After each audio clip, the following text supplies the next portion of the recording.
Queridos amigos, sejam bem-vindos ao canal Videira Espírita. Meu nome é Cristina Brito e este é o programa Projeto 15 Minutos, o Livro dos Espíritos. Aqui diariamente, por 15 minutos, estudamos a primeira obra codificada por Allan Kardec, que compõe a doutrina espírita, o Livro dos Espíritos. Atualmente estamos no livro segundo, que trata do mundo dos espíritos, ou mundo espiritual. Ele é composto por 11 capítulos. Estamos no capítulo de número 3, esses 11, não é? Que trata do retorno do espírito da vida corporal à vida espiritual. Já vimos aqui a primeira parte, que fala da alma após a morte, depois a separação da alma e do corpo. Estamos agora, hoje, entrando num outro subitem deste capítulo 3, que trata da perturbação espiritual.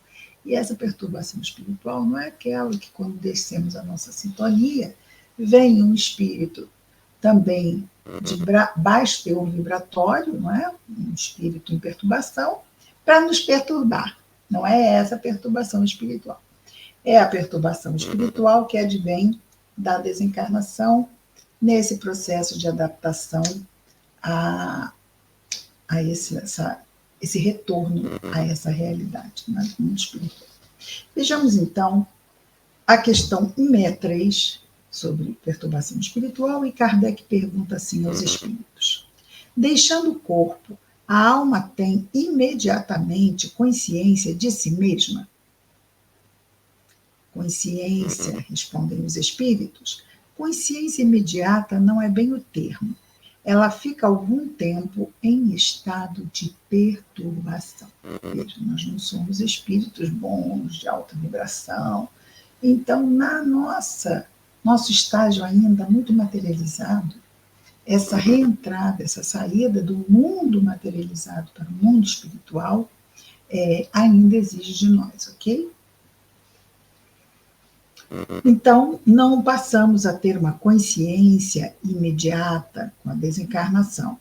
Ah, mas eu já li casos que é assim. Sim, mas esse não é a média aqui da população do planeta Terra, ok? São as exceções. As exceções sempre existem, tanto de um lado quanto do outro.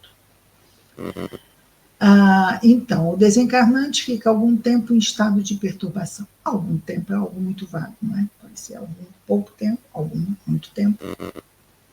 164, pergunta Kardec: todos os espíritos experimentam no mesmo grau e pelo mesmo tempo, aquilo que acabamos de falar, a perturbação que se segue à separação da alma e do corpo?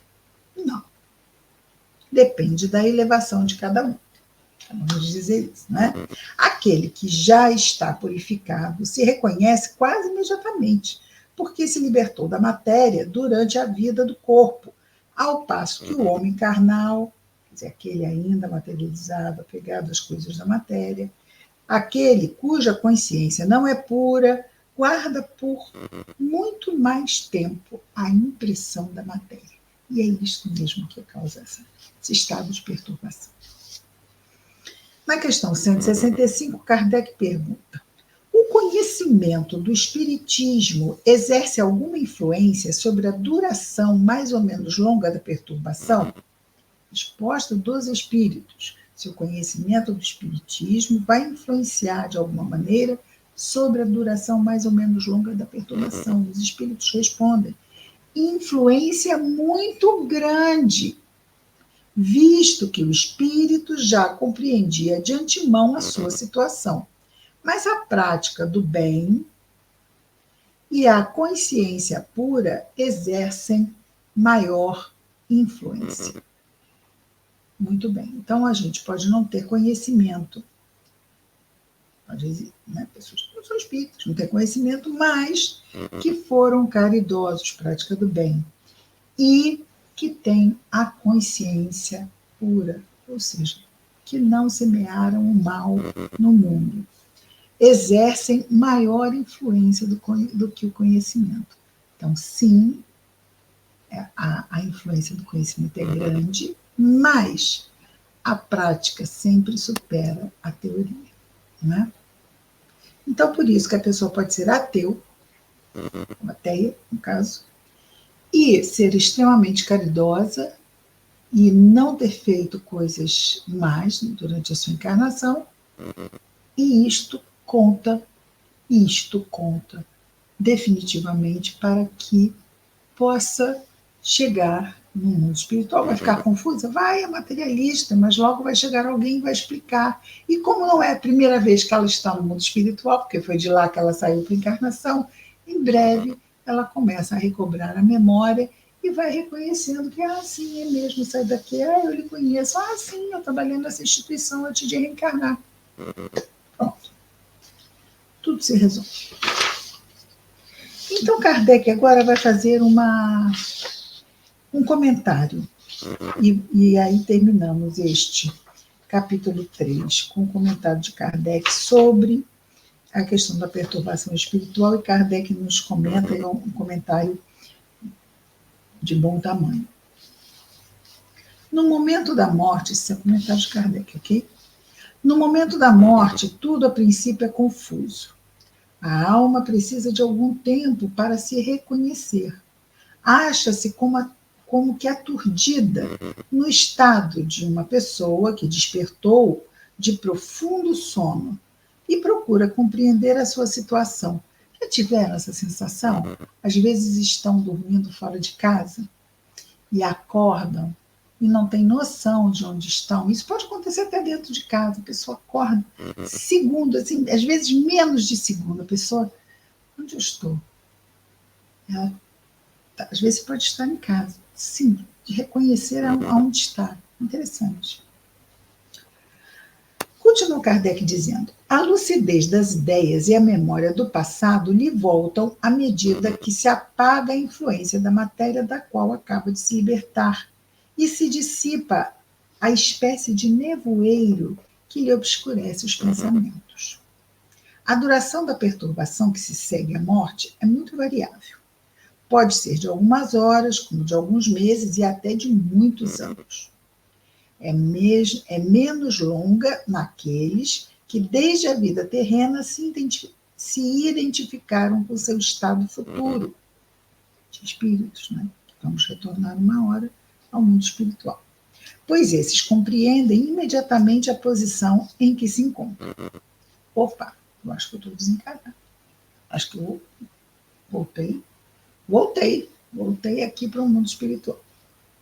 Essa perturbação apresenta circunstâncias particulares de acordo com os caracteres dos indivíduos e principalmente com o gênero de morte. Nas mortes violentas, por suicídio, suplício, acidente, apoplexia, ferimentos, etc., o espírito fica surpreendido, espantado, não acredita que esteja morto e sustenta essa ideia com obstinação. No entanto, isso acontece até com Camilo Castelo Branco, né, que fica bem perturbado, afinal ele se matou. Como assim? Ele achava que estava morto, que não tinha conseguido se matar, não é? E sai procurando informações, logo no início, não é, da história. No entanto, vê seu próprio corpo, sabe que esse corpo é seu, mas não compreende que se acha separado dele. Acerca-se das pessoas, ou seja, se aproxima das pessoas a quem estima, fala-lhes e não entende por que elas não o ouvem. Esta ilusão dura até o completo desprendimento do perispírito. E esse completo desprendimento vai exigir o quê? Uma desmaterialização do seu entendimento. Ou seja, ele tem que se desapegar, ele tem que aceitar que estou vendo meu corpo está apodrecendo, né? Ele está lá, às vezes volta lá para o caixão para tentar levantar o corpo.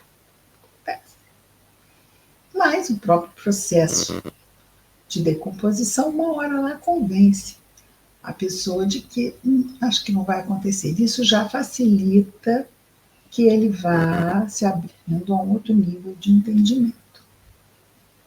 Só então o espírito se reconhece e compreende que já não faz parte do número dos vivos. E vivos, ele quer dizer encarnado, logicamente. Este fenômeno se explica facilmente. Surpreendido pela morte imprevista, o espírito fica atordoado com a brusca mudança que nele se operou. Considera ainda a morte como sinônimo de destruição, de aniquilamento. Ora, como pensa, vê e ouve, tem a sensação de não estar morto. O que lhe aumenta a ilusão é o fato de se ver com um corpo semelhante ao precedente. Sim, o nosso corpo espiritual tem a mesma forma do nosso corpo físico, ok? Quanto à forma, mas cuja natureza etérea ainda não teve tempo de estudar. Então, ele ainda não percebe que há uma diferença entre esse corpo físico e o corpo espiritual, pelo qual ele se manifesta no mundo espiritual. Julga-o sólido e compacto, como o primeiro, e quando chamam sua atenção para esse ponto, admira-se de não poder apalpá-lo. Só que se eu acredito que posso apalpá-lo, eu vou apalpá-lo, ok? Porque meu senso de realidade está na minha mente. Esse fenômeno é análogo ao que ocorre com alguns sonâmbulos inexperientes, que não creem dormir. Para eles, o sono é sinônimo de suspensão das faculdades. Ora, como pensam livremente e veem, julgam que não dormem. E se movimentam como se estivessem em vigília, mas não estão, não é? Certos espíritos apresentam essa particularidade, embora a morte não lhes tenha chegado inesperadamente, ou seja, mesmo que seja por uma doença de longo curso. Mas é sempre mais generalizada entre os que, apesar de doentes, não pensavam em morrer. Então, a morte será para eles uma doença, porque é muito difícil, às vezes, a pessoa está doente e reconhecer que não vai sair daí, que aquela doença vai terminar na desencarnação. Às vezes a pessoa está mal, está dizendo, eu vou sair, né, doutor, vou ficar bem, né, vou ficar bom. E nós tivemos um médico que falou isso conosco uma vez. Nós estamos dizendo para a pessoa que ela tem 6 meses, e ela vira para nós e diz, mas no final tudo vai dar certo, né, doutor? Eu vou ficar curado e vou sair daqui. Então, a pessoa não escuta o que não quer escutar, não enfrenta o que não quer enfrentar. E Kardec continua nos dizendo assim, a perturbação que se segue à morte nada tem de penosa para a pessoa de bem. É calma e em tudo semelhante àquela que acompanha um despertar tranquilo. Olha que legal. Nós vamos ver isso na desencarnação de Dr. Bezerra de Menezes. Quem quiser ver esse caso, nós temos aqui um vídeo em homenagem a Dr. Bezerra de Menezes, procurem na playlist. E no final do vídeo vem esse caso de quando ele desperta após a sua desencarnação. É assim, é como se estivesse dormindo, desperta tranquilo. Para aquele cuja consciência não está pura, não está tranquila, a perturbação é cheia de ansiedade e de angústias, que aumentam à medida que ele, o espírito, reconhece sua nova situação. Porque aí, isso que Jesus disse, concilia-te com teu inimigo enquanto estiveres a caminho com ele. Porque depois nós achamos que tudo está mais difícil de ser feito, está, né? Nos casos de morte coletiva, tem sido observado que nem todos os que perecem, os que vêm desencarnar nessa desencarnação coletiva, ao mesmo tempo tornam a ver-se imediatamente. Na perturbação que se segue à morte, cada um vai para seu lado ou só se preocupa com os que lhe interessam. Então, se víssemos no mundo espiritual aqueles desencarnados, seja na queda de um avião, uns estão mais lúcidos do que outros, ok? Todos vão recobrar a lucidez, mas é aquele estado de perturbação que se segue à desencarnação. E aqui, então, terminamos o nosso capítulo 3. Amanhã começamos pluralidade das existências, capítulo 4. Que Jesus nos abençoe a todos. Muita paz. Até amanhã com mais um projeto, 15 minutos, o Livro dos Espíritos.